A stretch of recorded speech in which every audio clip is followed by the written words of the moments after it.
The Jesuit order, with all their subterfuge, deceit and wickedness, sickened Europe of what they perceived to be the Christian religion. Just like when Catholics were keeping people locked in ignorance to perpetuate their own lust for power during the Dark Ages, just like when they were launching crusades and inquisitions and imposing torture and death on anyone who didn't conform to their faith, just like when they were amassing wealth at the expense of innocent people using extortion, fear and intimidation, this had all been conducted under the banner of the Christian cross. When they committed their atrocities, they did so using the name of Jesus Christ. Therefore, when people saw all this, they quite understandably thought they were seeing true Christianity. When they saw the Jesuits, they thought they were seeing a Christian order. When they saw Catholicism, they thought they were seeing true faith. They thought they were seeing the natural outworking of God's religion, and so they turned on that God.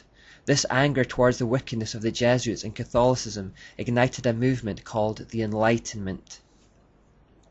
Today, God's reputation is still unfairly tarnished in the same way by the acts of the Catholics and Jesuits.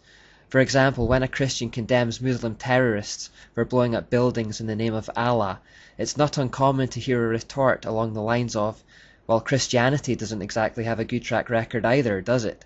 What about the Crusades? Or what about the Inquisition?" And many Christians are either left without an answer to this, or feel like they have to defend the Crusades or attempt to pass it off as a mere blot in the copybook of Christian history.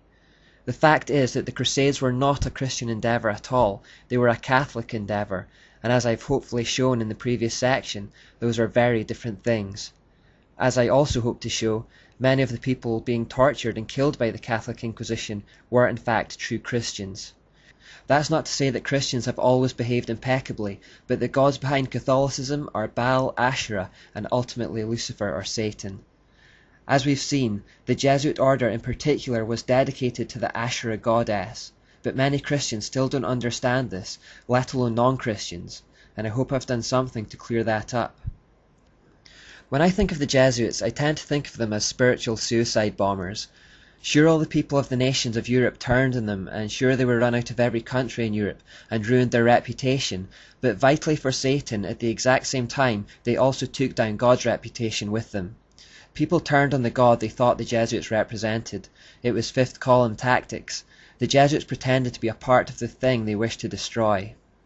So in the 18th century, for the very first time in world history, in an attempt to escape all the religious turmoil that had dogged the world ever since the Catholic Church had risen to power, people attempted to create a godless society which would be free of the kind of corruption and tyranny they had become accustomed to from that Roman Church. We sometimes think of the Enlightenment as a neutral movement to pursue reason and science, as some kind of natural evolution of mankind, where a light bulb suddenly went off above our heads and we realised God was silly.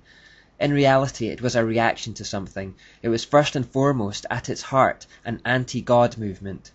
Reading the quotes of the intellectual leaders of the time, this becomes apparent.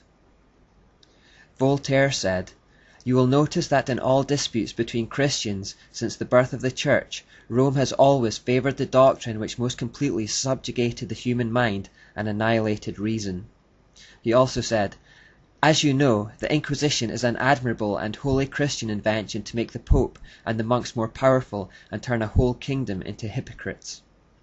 He also said, "Every sensible man, every honourable man, must hold the Christian sect in horror." H.G. Wells said, "The greatest evil in the world today is the Christian religion. Everywhere in the world there are ignorance and prejudice, but the greatest complex of these, with the most extensive prestige and the most intimate entanglement with traditional institutions, is the Roman Catholic Church. It presents many faces to the world, but everywhere it is systematic in its fight against freedom." You see how they use the words Christian, Rome, and Catholic Church interchangeably. These quotations highlight the fact that the Enlightenment thinkers saw no distinction between Christianity and Catholicism. They were looking primarily at the atrocities of the Catholic Church and deciding that if this was the end result and religion of God, then the answer was to abandon that awful God. Instead, they would turn to knowledge and science for the answers. They would make themselves the centre of all things. Like Adam and Eve, they would turn away from the tree of life and put their hope in the tree of knowledge.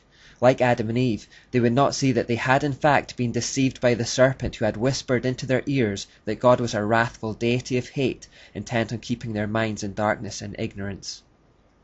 The early Enlightenment thinkers had a fairly big problem, however, in their attempt to create a godless society. You see, if they took God out of the picture, they had no idea where all this came from and how it all got started.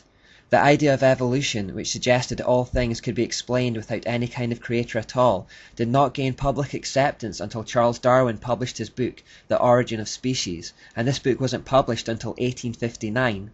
Therefore, the Enlightenment thinkers in the 100 years prior to this time, although they perhaps would have liked to abandon the Christian God altogether, if they were being intellectually honest, could not. They still had need of some kind of higher power to explain how the world came to exist in the first place. The world couldn't just pop into existence, something must have caused it. No realistic alternative to God that could be backed up by reason and science was available to them at the time. Therefore, a great many of them tended to settle on a belief system known as deism.